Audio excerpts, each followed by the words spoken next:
ships and boats, eh? Everybody thinks they're a sailor. So welcome to our new blog, which is about the logistics of location shooting. We've been travelling pretty much the length and breadth of New Zealand shooting locations for The Hobbit. It's been great to get outside. It's been great to get that texture of Middle-earth into the movie. After many, many weeks of shooting in the studio, we've established our characters, we've established our story, and it was finally time to get on the road and establish the landscapes of Middle-earth.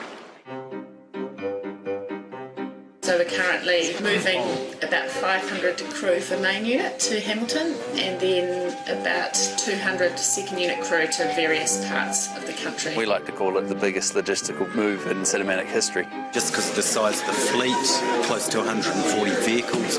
As you can see, we're moving around a huge circus. I think everyone is secretly scared but quietly excited.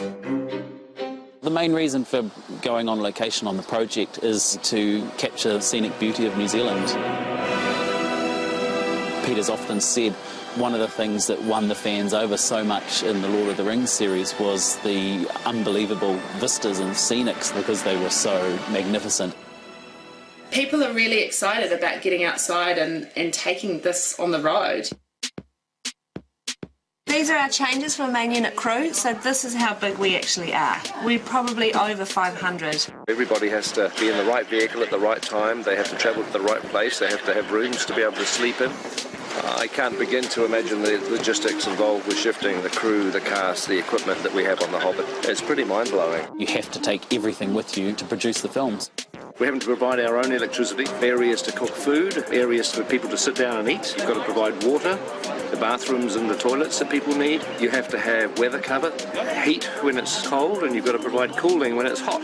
The daunting aspect of that is it's all got to get into trucks, it's all got to be on wheels, and it's all got to be ready to roll. We're about to try and cram all of this, and all of that, all of this, some of that, most of this, all these trucks, most of these people, but not that scissor lift up there that stays, are going to go into some of these trucks. These guys here are going to go into these trucks too.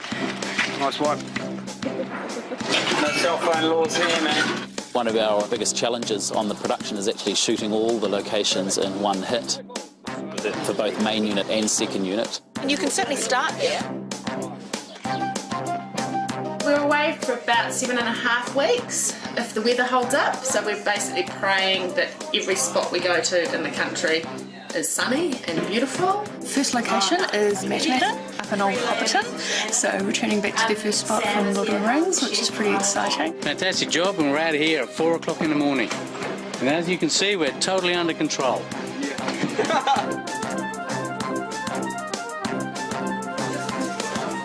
Why aren't you helping?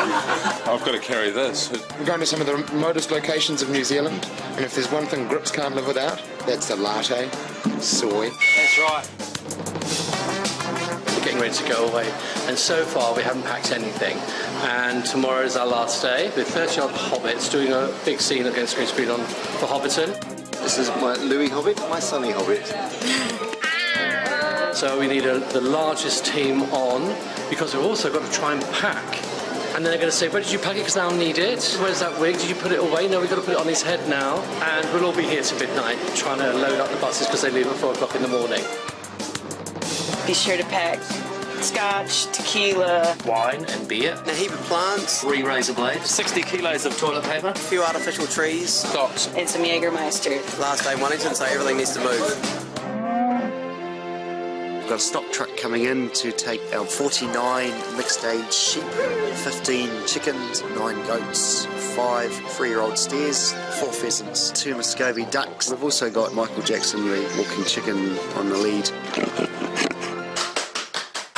We're just going to take you through, get your contracts done. We've got lunch packed for you to take on the road. So just follow me. Oh, the keys are in it? Keys are in it. We've got GPS units installed in the trucks purely so we can watch what's happening as they move up and down the country. If you don't arrive, we can't shoot. Last truck should be out of here in half an hour, and then Hobbiton. Crikey. Just remember, the reason you're on this plane is because you're so valuable to the production.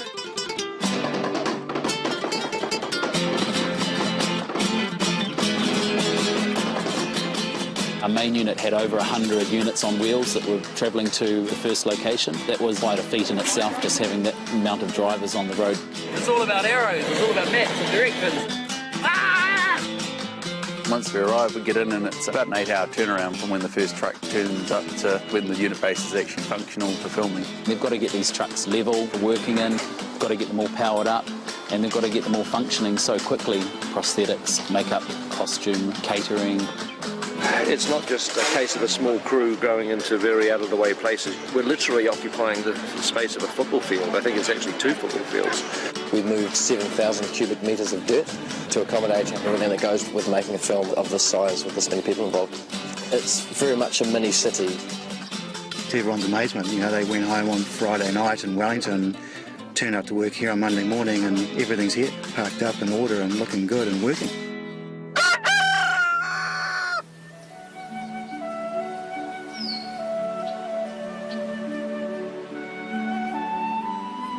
It's okay. Rough day at the office today, Mom. So after 110 days in the studio, we finally make it out into the sunshine. But I'll tell you what, Hobbiton is looking fantastic. The art department and the greens department have been working on it for nearly 2 years. The grasses have grown, the flowers are out, and the plastic ones have even bloomed. It's weird when you come back to a place that you literally thought you would never see again. This is a great spot. To be standing there with Elijah dressed up as Frodo, it was the nearest thing I think I'm ever going to come to a time machine. This is actually the first time I'm stepping foot down into Hobbiton. I'll never forget that feeling of coming to Hobbiton for the first time. So much time spent in this universe, you know, with these characters, and I keep referencing the fact that I turned 19 when I came to Hobbiton for the first time. 11 years ago. I'm 30 now. I don't know, there's so many feelings of nostalgia and history. We'd been searching pretty much the whole country for this rolling green countryside. We were up here scouting around and found this place called Buckland Road. And sure enough, when we flew over it, we found the round tree, the hill, the lake. It was all meant to be. Of course, then it was a matter of talking to the owners of the land, getting their permission to shoot here and build here. It was a Saturday afternoon during a major New Zealand rugby game that he came and knocked on my father's door. And he said they wanted to make a movie, and my father actually said, Lord of the what? I think I kicked him under the table quietly, but that's how it all started. This time around, they built it for real. So before, all of these hobbit holes were built using polystyrene. When the filming was finished, they tore it all down. Even though it's been available for tours and, you know, for people to look at it, we didn't have any of the Hobbit holes here. Doing the Hobbit now, it gave us the ability to rebuild Hobbiton out of permanent materials. Materials that aren't going to deteriorate, and we can carry on showing people what's involved in making a movie, behind the scenes. It's all, I mean, that's actual rock, stone. It's pretty amazing. Hobbiton is going to stay exactly as it is today, which is fantastic. There's real wood, there's real stone, real bricks, and it's going to be here hopefully for decades to come. Yeah, no, it's a great gift to the people of Manamac, and as Minister of Tourism, I'm all in favour of it, so well done. Some prime real estate. I'll get you two, I'll get Kate and Hobbits. Oh, Jordan. Hello. Hello. Hello. You guys having a good day? Yeah, it's good. Hey. How are those feet treating you? Yeah, they're okay. Are they?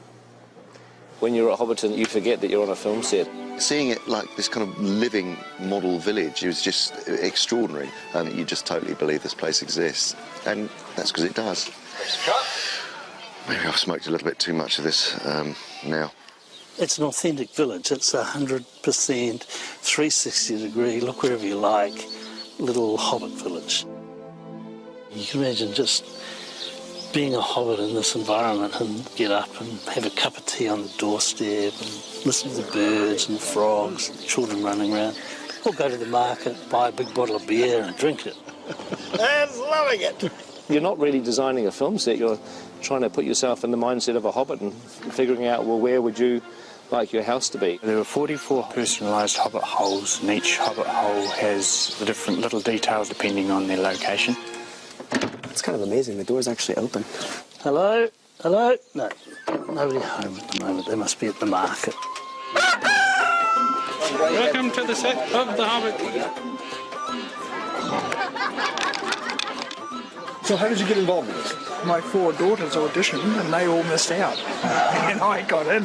So I wasn't a popular father at that point. You guys are up for stealing, aren't you? Yeah. Oh, hell yeah. Good. Big bag hobbits. Check this out.